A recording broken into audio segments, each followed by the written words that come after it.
നമസ്കാരം. കോഴിക്കോടൻ വാർത്തകളിലേക്ക് സ്വാഗതം. സ്വകാര്യ കമ്പനികൾ ടെലികോം നിരക്കുകൾ ഉയർത്തി ഉപഭോക്താക്കളെ വെട്ടിലാക്കിയ സമയം കുറഞ്ഞ നിരക്കുമായി BSNL സ്വകാര്യ കമ്പനികളെ വെല്ലുവിളിക്കും വിധം പുതിയ 997 രൂപയുടെ പ്ലാൻ അവതരിപ്പിച്ചിരിക്കുകയാണ് BSNL. 160 ദിവസമാണ് ഈ പ്ലാനിന്റെ വാലിഡിറ്റി. ദിവസേന 2 GB ഡാറ്റയാണ് ഈ പ്ലാനിൽ വാഗ്ദാനം ചെയ്യുന്നത്. ആകെ 320 GB ഡാറ്റ പ്ലാനിന്റെ വാലിഡിറ്റി പരിധിയിൽ ലഭിക്കും. പ്രതിദിനം 100 SMS, അൺലിമിറ്റഡ് വോയിസ് കോൾ എന്നിവയും പ്ലാനിലുണ്ട്. നിലവിൽ പ്രതിദിനം 2 GB ഡാറ്റ ലഭിക്കുന്ന ജിയോയുടെ ഏറ്റവും കുറഞ്ഞ പ്രതിമാസ പ്ലാൻ 349 രൂപയുടേതാണ്. 28 ദിവസമാണ് വാലിഡിറ്റി. എന്നാൽ ഇതേ ആനുകൂല്യങ്ങൾക്ക് 997 രൂപയുടെ BSNL പ്ലാനിൽ മാസം ഏകദേശം 199 രൂപ മാത്രമാണ് ചെലവ് വരിക.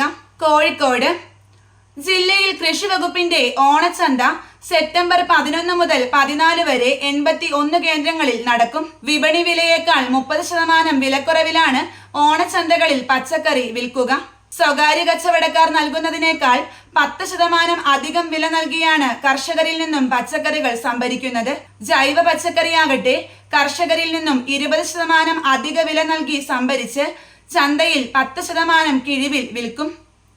81 ഓണച്ചന്തകളിൽ 12 എണ്ണം കോഴിക്കോട് കോർപ്പറേഷൻ പരിധിയിലായിരിക്കും.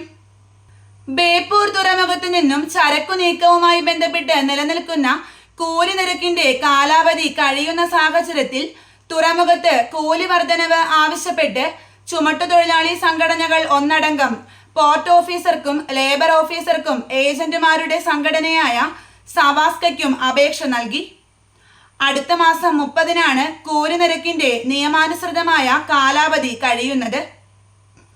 നിലവിലുള്ള കൂലിയിൽ നിന്നും 40% വർധനവ് ആവശ്യപ്പെട്ടാണ് അപേക്ഷ നൽകിയിരിക്കുന്നത്.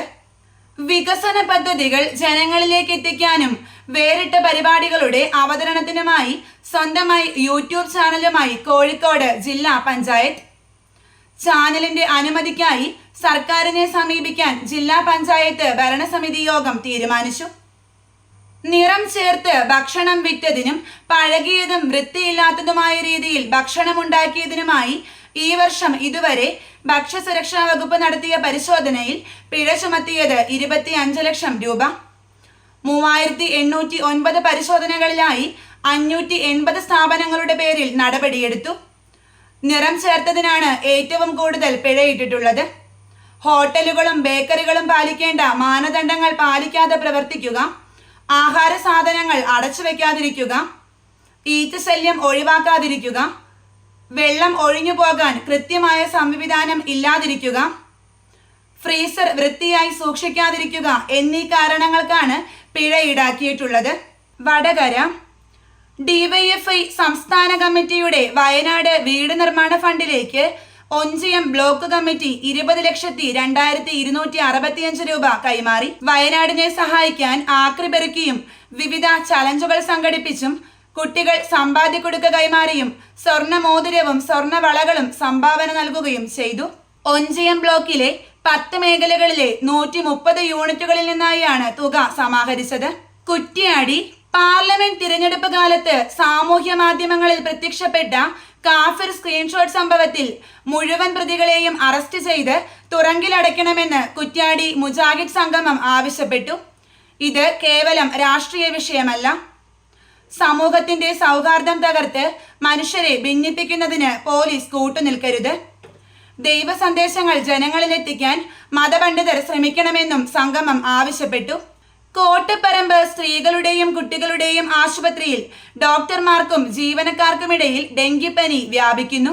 ജൂൺ 17-നാണ് ആദ്യത്തെ കേസ് കണ്ടെത്തിയത്. പിന്നീട് ജൂലൈയിലും ആഗസ്റ്റിലുമായി ആകെ 14 ജീവനക്കാർക്ക് ഡെങ്കിപ്പനി ബാധിച്ചു. ഇതിൽ 3 ഡോക്ടർമാർ, നഴ്സുമാർ, lab technician, nursing assistant, data entry operator, മറ്റ് ജീവനക്കാർ എന്നിവർ ഉൾപ്പെടുന്നു. മഴ ശക്തമായതോടെ കോഴിക്കോട് ജില്ലയിൽ ഈഡിസ് കൊതുകുകൾ പരത്തുന്ന ഡെങ്കിപ്പനി വ്യാപിക്കുന്നു. ഗ്രാമ നഗര വ്യത്യാസമില്ലാതെയാണ് ഡെങ്കിപ്പനി വ്യാപിക്കുന്നത്. ഈ മാസം 20 വരെ 544 പേരാണ് ഡെങ്കിപ്പനിക്ക് വിവിധ സർക്കാർ ആശുപത്രികളിൽ ചികിത്സ തേടിയത്. പ്രാഥമിക ആരോഗ്യ കേന്ദ്രങ്ങളിലടക്കം ചികിത്സ തേടുന്ന ഡെങ്കി സ്ഥിരീകരിച്ചവരുടെയും സംശയിക്കപ്പെടുന്നവരുടെയും കണക്കാണ് ആരോഗ്യ വകുപ്പിന്റെ വെബ്സൈറ്റിൽ പ്രസിദ്ധീകരിക്കുന്നത്. കീഴരിയൂർ തങ്കമല ക്വാറിയുടെ ലൈസൻസ് പിൻവലിക്കാനും EC റദ്ദ് ചെയ്യിക്കുന്നതിന് നിയമ നടപടി സ്വീകരിക്കാനും കീഴരിയൂർ പഞ്ചായത്ത് ഭരണസമിതി തീരുമാനം. എൻവയോൺമെന്റൽ ക്ലിയറൻസിന്റെ അടിസ്ഥാനത്തിൽ ക്വാറിക്ക് പഞ്ചായത്ത് അനുവദിച്ച ലൈസൻസാണ് ഭരണസമിതി പിൻവലിച്ചത്. എൻവയോൺമെന്റൽ ക്ലിയറൻസിൽ നിഷ്കർഷിച്ച വ്യവസ്ഥകൾ ലംഘിച്ചാണ് ഖനനം നടക്കുന്നതെന്ന് പഞ്ചായത്ത് ഭരണസമിതി പറഞ്ഞു. ഇവ നിർത്തലാക്കാൻ നിയമ നടപടി സ്വീകരിക്കാനും ഗ്രാമപഞ്ചായത്ത് തീരുമാനമെടുത്തു. വടകര രക്ഷാ സംവിധാനങ്ങളില്ലാത്തത് മൂലം അപകടത്തിൽ കടലിൽ ജീവൻ പൊലിയുന്നവരുടെ എണ്ണം നാൾക്കുനാൾ വർദ്ധിക്കുന്നു. 4 വർഷത്തിനിടയിൽ വടകര തീരമേഖലയിൽ കടലിൽ അപകടത്തിൽ പൊലിഞ്ഞത് 23 ജീവനുകളാണ്. മയ്യഴിപ്പുഴയും കുറ്റ്യാടിപ്പുഴയും കടലിൽ സംഗമിക്കുന്ന അഴിമുഖങ്ങളിലും ഗോസായിക്കുന്നും ചോമ്പാല ഹാർബറിലും മത്സ്യബന്ധനത്തിനിടയിൽ പരമ്പരാഗത മത്സ്യത്തൊഴിലാളികളുടെയും കടൽ കാണാനെത്തിയവരുടെയും ജീവനാണ് പൊലിഞ്ഞത്. സിനിമാ മേഖലയിലെ വനിതകൾ നേരിടുന്ന പ്രശ്നങ്ങൾ സംബന്ധിച്ച് തയ്യാറാക്കിയ ഹേമ കമ്മിറ്റി റിപ്പോർട്ടിൽ മന്ത്രി ഗണേഷ് കുമാറിനെതിരായ പരാമർശം സംബന്ധിച്ച് കേസെടുക്കണമെന്ന പരാതിയിൽ ആവശ്യമായ നടപടിക്ക് നിർദ്ദേശം നൽകി DGP യൂത്ത് കോൺഗ്രസ് സംസ്ഥാന വൈസ് പ്രസിഡന്റ് അബിൻ വർക്കി നൽകിയ പരാതിയിലാണ് നടപടി. 136 പേജിൽ മന്ത്രിയെക്കുറിച്ച് പരാമർശമുണ്ടെന്നും അന്വേഷണം വേണമെന്നുമായിരുന്നു ആവശ്യം. സിഖ് സമുദായത്തിന്റെ കേരളത്തിലെ 2ാമത്തെ ഗുരുദ്വാരയ്ക്ക് തിരുവനന്തപുരം കരമനയിൽ ഈ വർഷം തറക്കല്ലിടും. ശാസ്ത്രി നഗറിൽ സർക്കാർ പാട്ടത്തിന് നൽകിയ 25 സെന്റ് സ്ഥലത്താണ് ഗുരുദ്വാര ഗുരുനാനാക്ക് ദർബാർ എന്നു നാമകരണം ചെയ്ത ആരാധനാലയം ഒരുങ്ങുക. തിരുവനന്തപുരത്ത് സ്ഥിരതാമസമാക്കിയ 30ഓളം കുടുംബങ്ങളുണ്ട്. നിലവിൽ എറണാകുളം തേവരയിലുള്ള ഗുരുദ്വാര ശ്രീ ഗുരു സിംഗ് സഭയിലാണ് പ്രാർത്ഥനയ്ക്ക് പോകുന്നത്. പ്രായമായവരടക്കം ഇതിനുള്ള ബുദ്ധിമുട്ട് കണക്കിലെടുത്താണ് സർക്കാരിലേക്ക് അപേക്ഷിച്ചത്. കരമനയിൽ സ്ഥലം അനുവദിച്ച് 2022 മന്ത്രിസഭ തീരുമാനമായി. ഇന്നത്തെ വാർത്താ ബുള്ളറ്റിൻ ഇവിടെ അവസാനിക്കുന്നു. നന്ദി, നമസ്കാരം.